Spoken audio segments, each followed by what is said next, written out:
This is the KnightShift podcast, powered by Black and Gold Banneret, your home for news and analysis from all UCF Knights sports.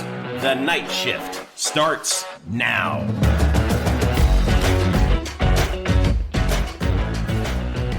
Welcome to KnightShift.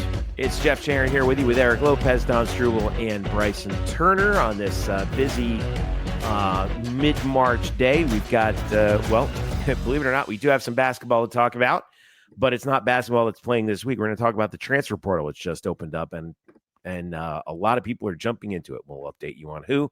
We'll also talk about baseball and softball. Softball kind of coming back to earth, and baseball a little bit as well. So not the best week for them. And catch you up on everything else UCF athletics. Make sure you follow us at blackandgoldbanneret.com. We are SB Nation's home for UCF athletics. You can also follow us on socials on X. We are also on Instagram and Threads, as well as Blue Sky. And don't forget to follow the Night Shift podcast on YouTube as well. And subscribe to our podcast via Spotify and Apple Podcasts as well. All right. Well, it's portal time. Let's jump in. And the transfer portal opened up. We're recording this on Monday, March 24th. The portal opened up today. And already we have plenty of action on the UCF side. And it's actually, and this is the first time, guys, that I'm actually getting really depressed about this. Here's who we know as of right now, according to reports, who has entered the portal from the men's basketball team. Jalen Sellers, Nils Mahovsky, Tyler Hendricks. Just found out Rokas Yotsis has entered the transfer portal. Mikey Williams has entered the transfer portal. And if the rumors around the internet are to be believed, those guys are not going to be alone by week's end. The portal closes after 2 weeks. Let's start with you, Don Struble. Following about what's going on, any of these real surprises? And is this what sort of an indicator is this for the health of the program? I think that for me, Jalen is a bit of a surprise. Personally, I thought that he would come back, he would get healthy over the summer, he would come back, and he would take the torch as sort of the face of the program in Darius's absence. I really thought that he was going to be the guy. He would maybe get back to leading scorer form and really retain some form of core within this team.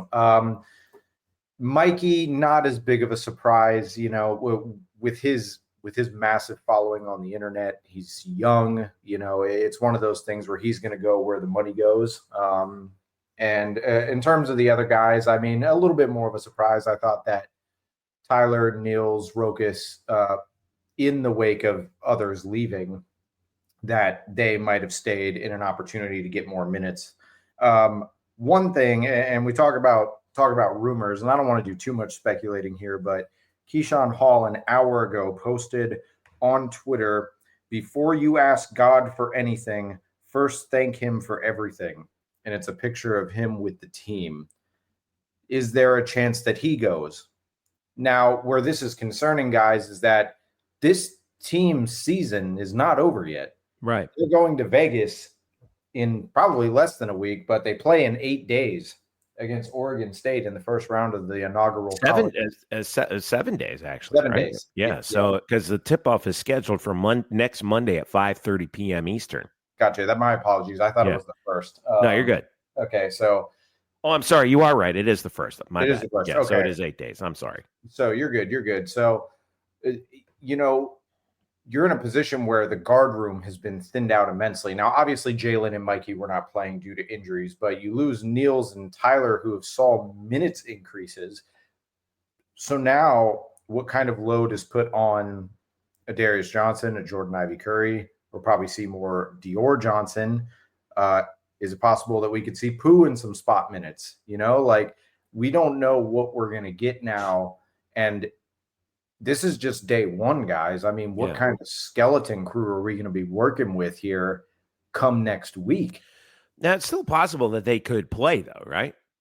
Yeah, no, for sure, and we'll see what happens. But it is, it's one of those things where you look at this, and is it going to be like a football situation where guys opt out to maintain their health? Maybe they travel with the team, but they don't want to suit up. Like, again, speculation.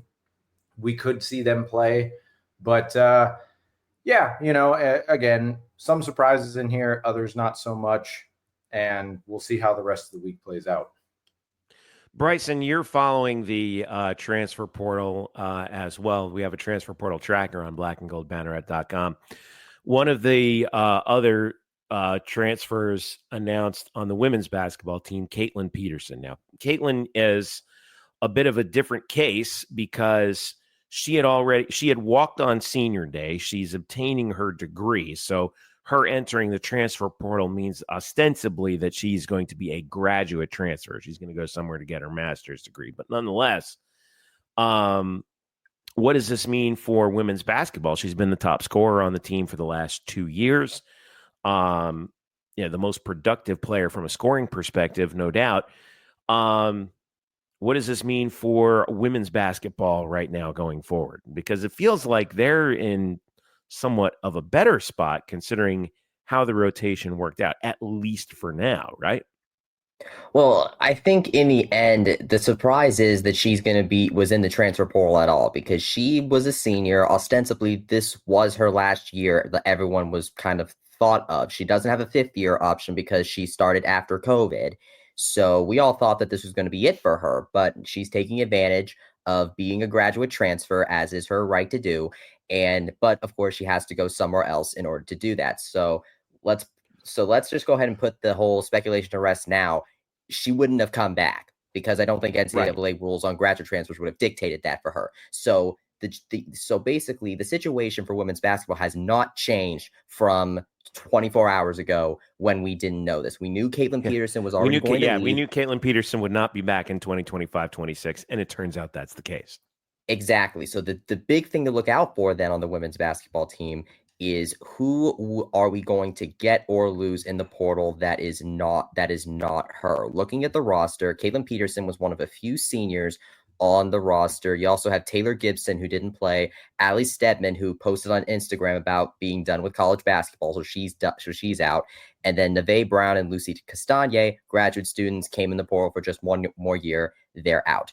The big thing is going to be looking for all of those underclassmen that Satia Messer has recruited. All of the people that are left there are Satia's women. So the question is going to be, will those players stay? And if they all stay, then that'll be very interesting about the development of Coach Messer's tenure as a coach and going into next season. Because the fact that Satia Messer, by the way, still has a job right now means it seems like we're going to see her again next year. So this puts, I think, the pressure on next year because all of these women that she has are going to be her guys. They were all her women last year, of course, but this one is going to be all the people that she recruited from like high school or any other potential portal recruit ad she might have. I personally think that she's had a fairly good track record on recruiting so far. Let's remember that she got Peterson from the portal, Ashola Cott and Kaitlin Godu have really bolstered that front court over there. And then Emily Rodriguez, I mean, like, what can we say about her from her true freshman season? So it'll be very interesting to see who she brings in from the portal or if she's going to go on the high school route again. But after these last couple of years, next year, I think, is going to be Satia's make it or break it year. You show some results next year, or we might be look for other options. But I feel like we've already been in that position for a while now. I want to come back to Don on this, and I want to get you too, Bryson, because as I look at this, it's kind of to what extent can you, as a coach, if you're Satia Messer or Johnny Dawkins, really establish what you came here to do? Because if players are transferring at this, and obviously, like you said, that's not the case entirely with Satia, but maybe this is more about men's basketball in general, not just UCF. But if the player movement is to such an extent where how can you possibly build a program that, by the way, requires building, right? We're not Kansas. We're not even, we're not Iowa State. We're not a program that has an established, long established foothold, right? Mm. How can you build a program as a coach when you're having to hit when you're having to do a full, basically a hard reboot, basically every year now? Don, I want to start with you. How do you do it? Yeah, it's tough, but I mean, this is the landscape of the sport, and Coach Dawkins is not the only person in this situation, but it doesn't make the task any less arduous. I mean, we're talking about a team that brought in, what was it, Jeff? I'm blanking on the number off the top of my head, but it was double-digit transfers for this season. So It was already a new team, and you're seeing a lot of those outgoing players.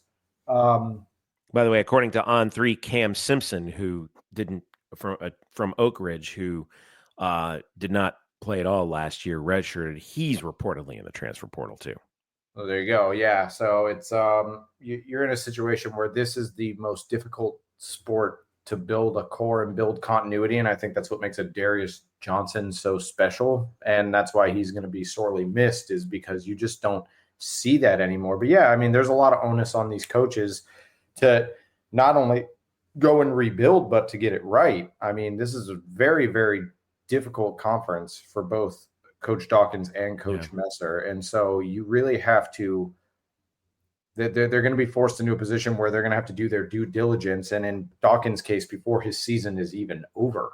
I mean, I imagine this week leading up to travel and in between practices, he's figuring out what the hell am I going to do now in terms of roster rebuild. So yeah, it's an arduous task.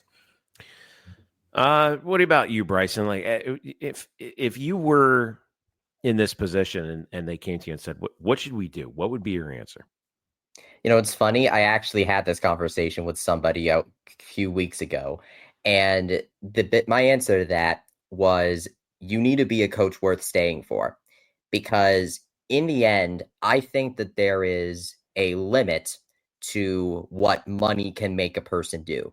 So obviously you don't blame someone if you want to go and get their bag. I understand that, but they don't go get that. There's a limit of what they will give up to do that. And if you're able to make you as a coach and your program, the experience of that program, worth staying for, to give up the money, that's what you need to do. Because in the end, I think in order to build that core, that's what you need to do.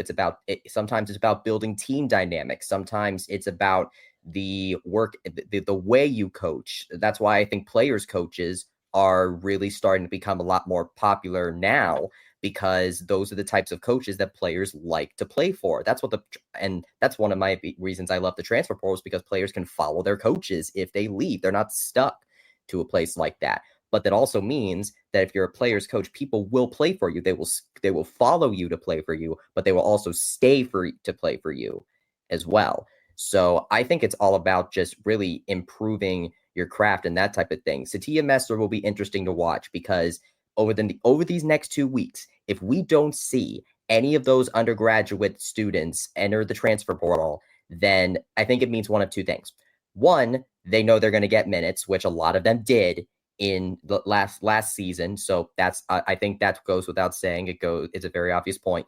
But the second option that I think could be very crucial to Satia's success going forward is they want to stay and play for her. I think with Emily Rodriguez in particular, that could be big, because let's remember, she was recruited by South Carolina and UConn. These are the top programs in women's basketball, and she chose to play for Satia Messer here. If she doesn't enter the transfer portal in these next 2 weeks, then I think that there is a non-zero chance that Coach Messer has a program and a system that is working for these women, that make them want to stay at a program that does not spend a lot of money. And I think that Coach Dawkins could potentially learn from that, though to be fair, there is much more money in men's basketball than there is in women's basketball. So maybe we're talking apples and oranges. Well, I mean, yeah, that's the other part, is it kind of feels like a chicken or the egg thing. Sorry, Don, but like, but maybe you can speak to this as well. It's like, you can't establish that if you're getting poached, right? And I look at, some of the other programs that, certain guys move on to.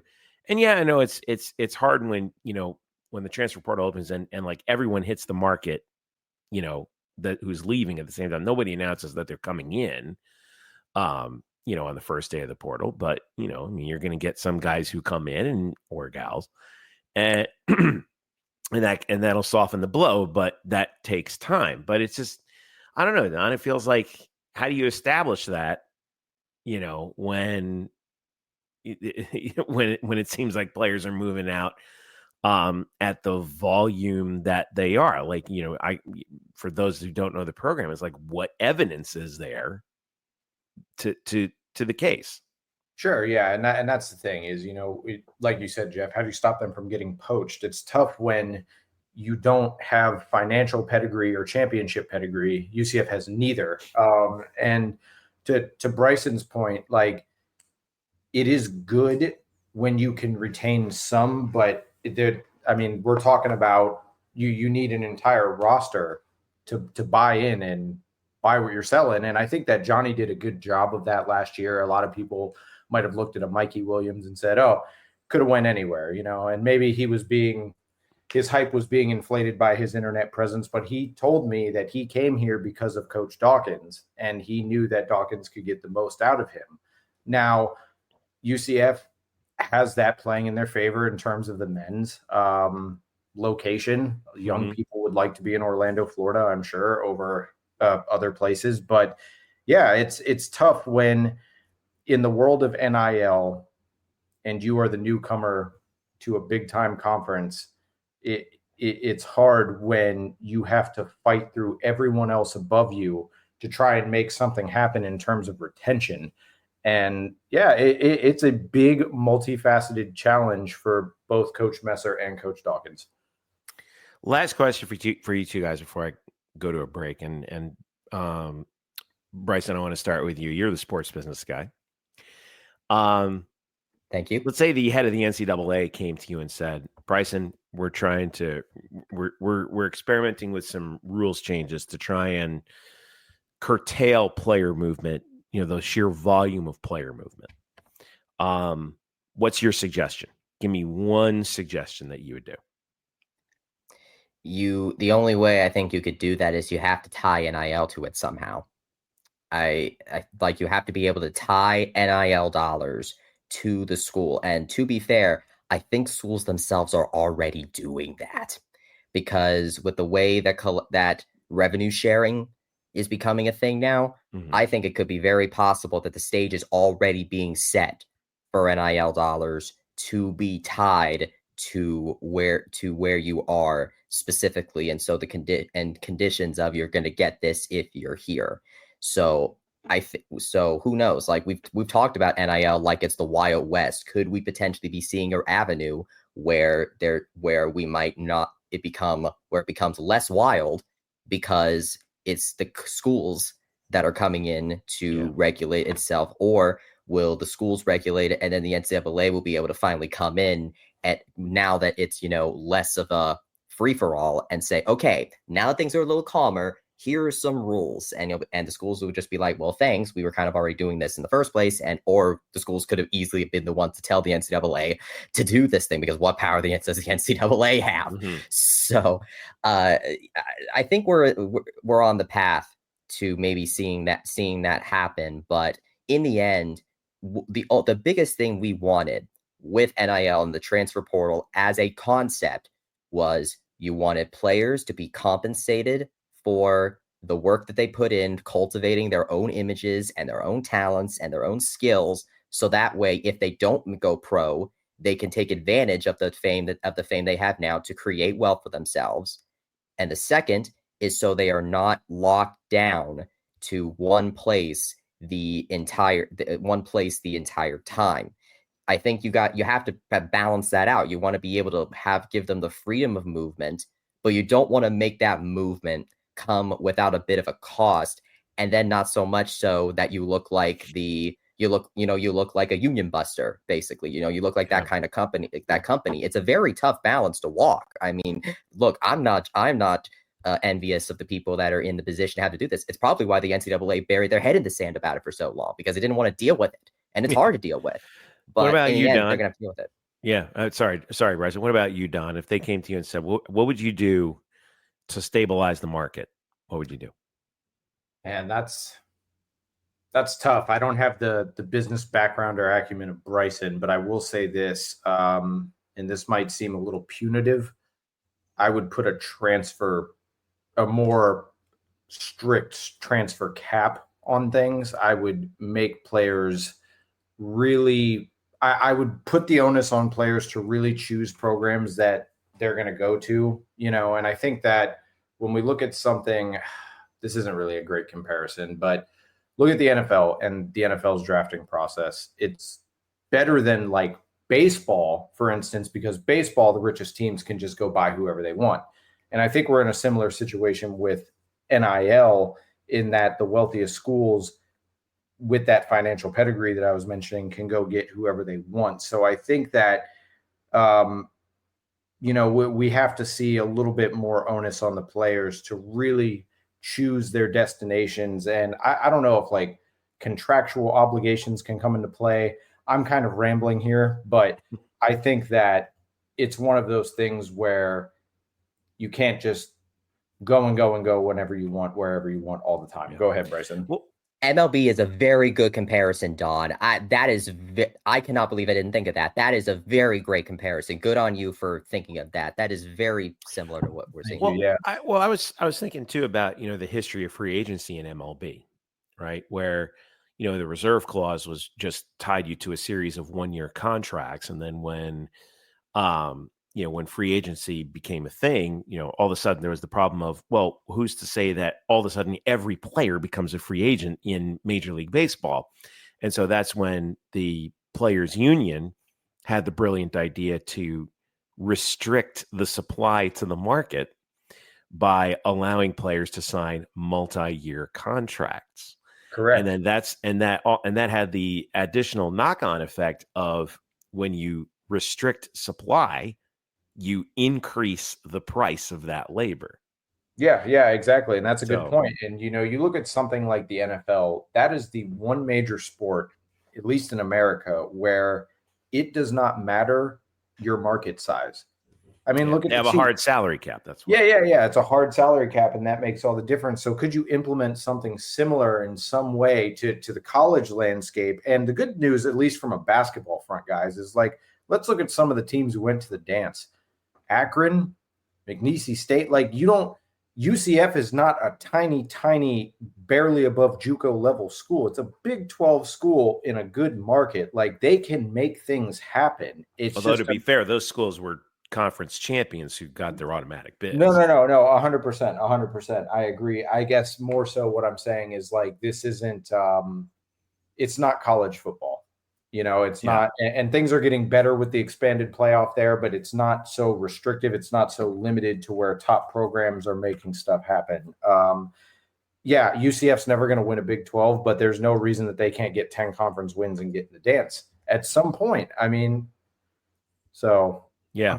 Go ahead, Bryson. I was going to say that, I don't know. One thing I will do is go ahead, Bryson. You had one last point. Yes, what Don saying JUCO just made me realize something. Remember, Jeff, you talked about multi-year contracts and all and that stuff like that. What's something that colleges provide that is not a 4-year long thing, but is also like a shorter path to keep you around for a certain amount? Associate's degrees, the 2-year stuff. So what if you have athletes, if they want to stay for a certain period of time, or maybe they want to test their options later, you go for associate degrees that are 2 years, and then you decide where they go after that. Or maybe the schools push that more.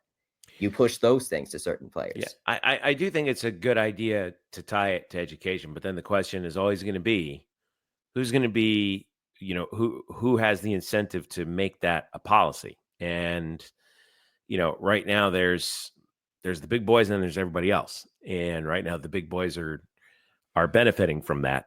And, wherever it's as with anything economical, it's a game of incentives. Yep. And until there's an incentive to change, we may well be seeing this for quite a while. Of course, the House settlement coming down in July. For the deadline for that, it's going to be interesting. And we're going to have some guests on in the next couple of weeks to talk about that as well. So I think that should be a pretty interesting thing. So we'll dive into that a little bit more. All right. In the meantime, if you have a suggestion on to how this could probably to how you would fix it, send us a comment here on Spotify for the Night Shift podcast, or reach out to us on social media with your thoughts on what you would do if you were in charge of the NCAA in an attempt to sort of restore a level of, sanity to the whole situation. All right. Stick around. When we get back, we'll talk some baseball and softball, coming back to earth a little bit when we return. This is Night Shift. For all the latest news and analysis from every UCF sport, visit blackandgoldbanneret.com, your home for the UCF Knights on SB Nation. We bring you all the latest news and in-depth analysis from across Knight Nation, from football and hoops to golf and tennis. If you want to stay on top of all things UCF, visit blackandgoldbanneret.com, powered by SB Nation.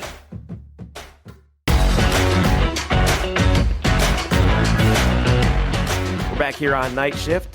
Jeff, along with Eric and Bryson. Don had to dip out to take care of some business, but we do want to talk a little baseball and softball, and things are kind of coming back to earth for both programs a little bit here. And I want to start with softball. Eric, last 2 weekends have been rough. They've now lost, 5 of the last 6 and got swept at home by Iowa State. 2 of them were shutouts. Of course, one of them went 9 innings, but these were 3 tight games with a conference opponent. Disappointing because, you recognized a couple of championship teams, the 2005 team on Friday, the 2015 team on Saturday. What happened, man? Is this a blip or a trend? No, it's a concern. They struggling offensively, 2 for 27 with runners on base. It's not going to cut it. It's just, honestly, you can make an argument. It's one of the most disappointing weekend series that I can remember. Then that's 2 weeks after maybe the greatest series win ever. That's in a nutshell this team. I think they lost some confidence offensively, didn't make adjustments.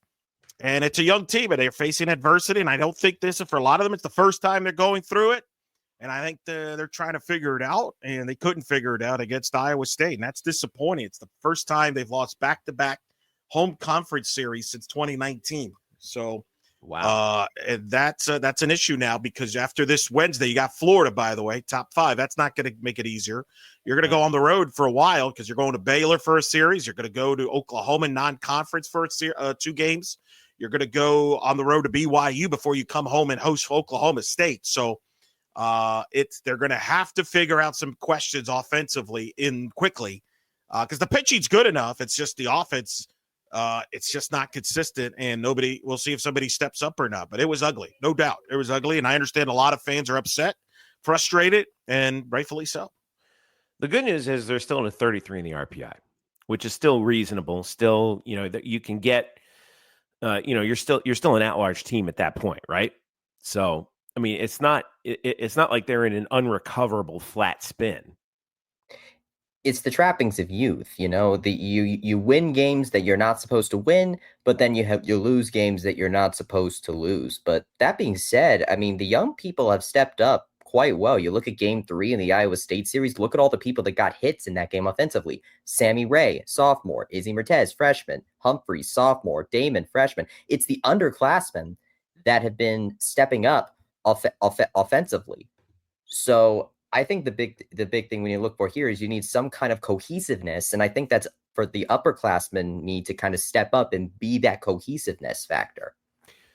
Number 3, Florida coming into town. UCF beat Florida last time they played back on lost to Florida 3-0 last time they played, when UCF was 21 in the country and Florida was 3. Florida's still at 3. Knights had a chance to win that game up in Gainesville, but now another crack at it. What's the outlook for this? And then what's the outlook for the trip out to Waco, Eric? Well, you got Florida. They're as talented as anybody in the nation. They're top 3 in the country. They're as good as it gets offensively. And then you go to Baylor. That's a place UCF historically has not played well. And I think with losing this Iowa State series the way you did it, you got to try to find a way to win a road series, whether it be at Baylor or BYU, to kind of ride the ship and kind of get back on track. Because if you lose the Baylor series, now you're wondering, is this thing kind of taking a dip? So Baylor's a team that doesn't score a lot of runs, but they play good defense, and they're going to try to win a 2-1 ball game. And that's kind of what Iowa State did to UCF. So UCF's going to have to figure that out. And then BYU's got an ace in course. So can this team find a way to win some road games? Can they come together? We'll see. But that's where they're at here. And I think we'll have a pretty good idea about where they're at in the next week or two. Baylor at 74 in the RPI, at least at this point. Elo, you're on the call for the Florida game? Yeah, got the Florida game Wednesday night, sold out, 6:00. Already sold out, yeah. Yeah, Alex Powers will join me. Autism Awareness Night. So that'll be a cool treat. That's the 3rd annual, I believe. Coach Ball Malone's run that. And I'll be curious to see how UCF comes out. Bryson was there for a couple of those Iowa State games. And, I think what Coach Ball Malone has mentioned on the broadcast, the thing that's disappointed her is at times there's no tough outs, too easy of outs for the opponents. And she wants to see at least get some aggressive, tough outs. And that when that happens, you'll get better offense. So we'll see. All right. Flip over to baseball. On last Tuesday, UCF got the win at Stetson 3-0, but then came back home, on 90s night and the 2000, 2001, 2002 team recognition night the following night, Friday, Saturday, and then Sunday against Houston, and lost 2 out of 3 to Houston at home. This was another real, disappointment, especially when you look at the matchup. UCF in this particular case came in, Bryson, in a pretty decent spot in the RPI, but dropped 23 spots by virtue of losing 2 out of 3 to Houston. They dropped from 31, solidly within the field probably, to 54, which means that they're probably on the outside looking in if the season ended today. And in the process, Houston jumped, I think, what did I see? They jumped almost 100 spots by virtue of this series on the road. They jumped from 209 coming in to 125. So this is not what Rich Wallace had in mind. So I'll put to you the same question I asked Eric about softball. Is this a blip on the radar screen or a worrying trend here? Well, it depends on who you're talking about, because for some it's a trend and for others it's a blip. So I'll start with the trend aspects to it. The trend of starting pitching not being where it needs to be.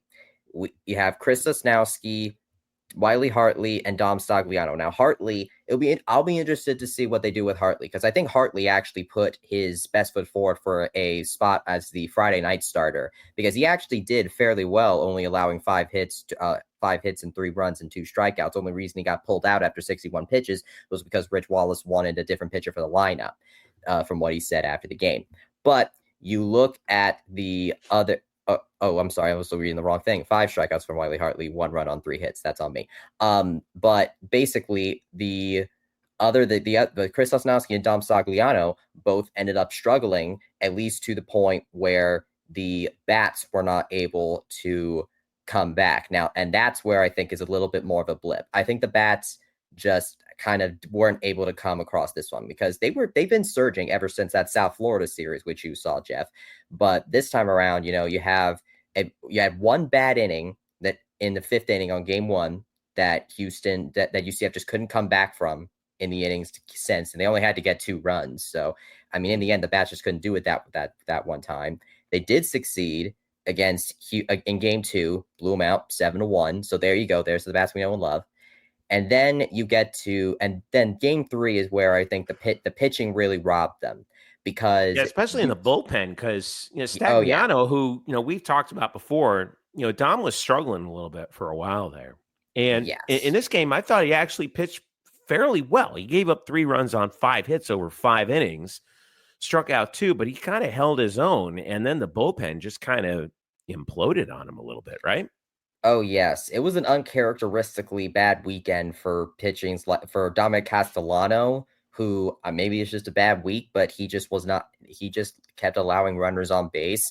Isaac Williams didn't have a great outing either. Spencer Bauer, who first time we've seen him at home for a little while, and he didn't really have that great an outing either. Carter Stanford was the only one that could stop the bleeding. He managed to finish out the game in the last 2.1 innings, but by that point, the batters just couldn't come back anymore. Let's remember, the batters came back to tie the game twice in Game 3. They tied it up 2-2, and then they tied it up 4-4. And then in the 7th inning, Houston got 3 more runs, and the bats just couldn't do it a third time. A third time. That time around, the batters did almost everything they could do, but the pitchers, it was like 1 step forward and 2 steps back from a pitching standpoint. They kept giving the lead back, right? Right. So I think in the end, I think the trend of the pitching being the issue still exists. It's just that it just coincides with a blip on the batters, and you can see how much people how much teams can make them pay when that happens, because the bats can't be on every single time. Well, as we look at the schedule now, they have a midweek against Jacksonville up at John Sessions at JU, and then back on the road to frigid Cincinnati, Ohio, to play the Bearcats for 3 Friday, Saturday, Sunday, and then back at home to play Stetson the following Tuesday, I should say. So what's the situation right now? I'm looking at Jacksonville. They're right now, well, they're kind of struggling. They dropped 29 spots in the RPI just recently at 12 and 11 from 80 to 109. And then what's the outlook on Cincinnati right now? Because Cincinnati's a team that, UCF has had some battles with over the years and has given UCF some problems every now and then, no? Well, Cincinnati is also outside the top 100 RPI, just like Houston is. But that being said, they're still close. They're at 104, and a couple. If they get 2 out of 3 against UCF, that might put them back in the top 100. Oh yes, I'm sure they're definitely looking forward to do that. They're second in the Big 12 in double plays per game. So bats got to be wary for hitting into those. They also have really done fairly solidly on the sack bunts as well. They're leading the Big 12 in strikeout to walk ratio and are 4th in WHIP. So this is a Cincinnati team you really don't want to. Oh yeah, Carrington Cross. I remember this guy. He leads the Big 12 in on base percentage right now. Brandon Shore leads the Big 12 in. I mean, look, there are just some names that you just keep remembering. Orion Kerkering is in the MLB now. He was from South Florida. I still remember what he did a few years ago when he faced us. So there's just sometimes you just have those guys. But anyway, yeah, you can't overlook Cincinnati, unfortunately. And but you can't do what you did against Houston again, because otherwise you lose this, then you really have an uphill battle in order to make the NCAA tournament. So the pitching is really going to need to shape up, and hopefully Dominic Castellano is able to solve any potential issues that potentially cropped up this weekend, because if he's not able to stop the opposing offense where they stand, then that's not going to help UCF's batters, because that just makes a bigger hole for them to dig out of, and they can't dig out of every single hole you give them. Yeah, it's a shame because the hitting has been continues to be great. Right now UCF is a team hitting 338 team batting average. That's 3rd in the country, 9th in the country, and team on base percentage at 443. And it's just, right now, even though they have a team ERA of 3.26, which is 7th in the country, it's just something, they're really kind of, what that tells me is that, the defense might be a little bit suspect, at least as of right here. And then, of course, they're at Jacksonville on Tuesday, tomorrow, if you're listening to this. We're recording this on a Monday. JU They're pretty tight on the base paths, a pretty good base stealing team, but they've lost 3 of their last 4, including 2 out of 3 against Stetson. So, again, this is, you want to, even though it's on the road against a mid-major, you want to take care of this one so at least you're on the upswing heading into that Cincinnati series, right? Oh, absolutely. I mean, the good news, though, is you have one of the best hitters in the country in Eddie Espinal, who it has extended his hitting streak, by the way, to 14 games. So when you have a guy like he's just raking right now what he's doing. It's incredible. Absolutely. And I think that's just a crying shame when it's being, wasted on, at times where the pitching is giving up runs that Eddie can't help dig him out of. I mean, this is quite the run that we've seen from him, and you need to be able to have a pitching staff that can support those batters and be able to, make less work for them, make their each at bat matter more, but it'll help you out in certain circumstances. And sometimes batters are able to dig you out of holes. And when you have a batter like Eddie and Espinal, I mean, the good thing with UCF is I'm not going to count him out at any point in time, because you never know when an offensive surge is going to happen, especially when you have someone like Espinal in the batter's box. Yeah. You realize he's reached base every game he's played. Even in the games where he did not get a hit, he got on base via walk. Yep, 2 walks against South Florida where he didn't have a hit, and then 2 walks and a hit by pitch in a game against incredible. Siena. That's an incredible. I got to check this. We got to check. That's a reach base streak. Now that's a reaching base streak, not a hitting streak. Right, but still, I mean, that's doing your job as a hitter. I mean, that's. I mean, wow. I mean, we're seeing something really amazing. Of course, now I probably jinxed it, but So again, JU for the baseball team on Tuesday, 3 at Cincinnati. 4 games on the road: at Jacksonville Tuesday, at Cincinnati Friday, Saturday, Sunday, before they're back home for Stetson on the 1st. All right. We wrap up with the good news once again. Bryson Turner, we're going to talk to you about tennis because you got nightcap coming up.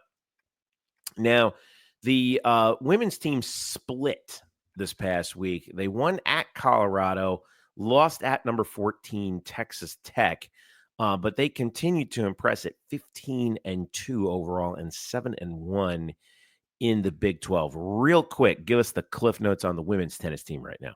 Well, the women's tennis team did what, honestly, I kind of thought they were going to do. They handled Colorado very well, and then Texas Tech is the highest ranked Big 12 team in the country. So I knew and it's on their turf. So I knew if they were going to have trouble, it was going to be against them. And now the score says 4-1, but the remaining matches that went unfinished, UCF really had the momentum to win those matches. So I truly think that had things played out all the way, this match would have ended 4-3, and the doubles point could have flipped it. So I think that UCF and Texas Tech being as close as they are in the rankings is very, very accurate. So what does this do to the Big 12 standings? So Texas Tech now has the tiebreaker over UCF. They are both 7-1, but Oklahoma State, who's the next state youth team behind them, is 6-1 right now. So say they get a win this weekend, UCF has the tiebreaker over them. So right now, and they're the only teams in the Big 12 with 1 loss. So I would say UCF is firmly in second place in the Big 12 right now, which is a very good position to be in, especially when you have the rest of the schedule, where I believe they do not have any ranked teams as of right now. That could change on the schedule going forward to close out the season. But that being said, you do have to go out to Utah, and we'll explain why that's tough later. Well, they are 17th right in the latest rankings, but that's from last week. The rankings come out on Tuesdays. So what are you expecting to happen there? Are they probably going to stand pat or maybe drop a little bit? What's the word on that? Because Tech was 14th, UCF was 17th. Well, yeah, exactly. I think that they're both going to stay fairly close to each other in the ITA rankings. I think they're both very close to each other teams. Don't forget Oklahoma State too. Oklahoma State's been a power in women's tennis for quite a while, so don't count them out either. But as far as the rest of the slate goes, they have Friday at 6 p.m. against Cincinnati, then Sunday at noon against West Virginia, Saturday, April 5th at Houston, and that is their senior day, so that's their last home match. And then they end the regular season in Utah against BYU and Utah. The Utah road trip, that's going to be tough. Yes, we'll you'll preview how tough that is when we talk about the men's side. But if there's a point where this team could falter, I think that's going to be it. And I like the way that you compare, because Baylor was a teen ranked team that UCF played at home and won, while we went on the road to Lubbock, which is a fairly similar ranked team, and we lost it close, but we lost it. So I think home court advantage is kind of at play here. And so that's what makes me kind of circle those BYU and Utah games, because granted, they might not be ranked, but playing out there in Utah, depending on what the climate's going to be, that especially with a young squad like this one too, I wouldn't count either of them out. But if UCF can get through these people, then they could very well have a shot at getting the number 2 seed, maybe even the number 1 seed if Texas Tech falters along the way before the regular season is out. And then over to the men, they came in to the week ranked 11th, and they also split. But they did that Utah road trip this week. They at BYU, they lost 4-2, but then they came back and beat Utah, who was number 52 in the country, 4-1. Now they have Baylor coming up on Thursday, April 3rd. So they have some time to kind of rest up after being out in the altitude in Salt Lake City. But they got to be really encouraged with that victory at Utah, 4-1 on the road against another team that's ranked. And, again, proving that, why they're top 15 in the country at number 11. I don't know if they're going to move up by virtue of that split, but they're still in they're still in the catbird seat as far as they're concerned, right? I mean, they lost to an unranked BYU team, so I think that they'll probably take a dip personally. But that being said, you look at where they played that match. They played at the indoor tennis courts at BYU. Coach Lloyd Bruce Burgess, I remember Coach Lloyd Bruce Burgess telling me this before they went out there. This team is not an indoor team. Like, we're not historically an indoor tennis courts type of team. And so the fact that we went indoors, there's always a possibility that BYU could do that, because BYU is used to playing in there and we're not. Because it's snowing all the time out there. So exactly. So let's remember, by the way, that when we got into the ITA Men's Indoor Tennis Championships, we were all gobsmacked by that, because we've never been good at indoor tennis. So we go in Ohio State and get in to the indoor championship in the first place and win a match. Like, what?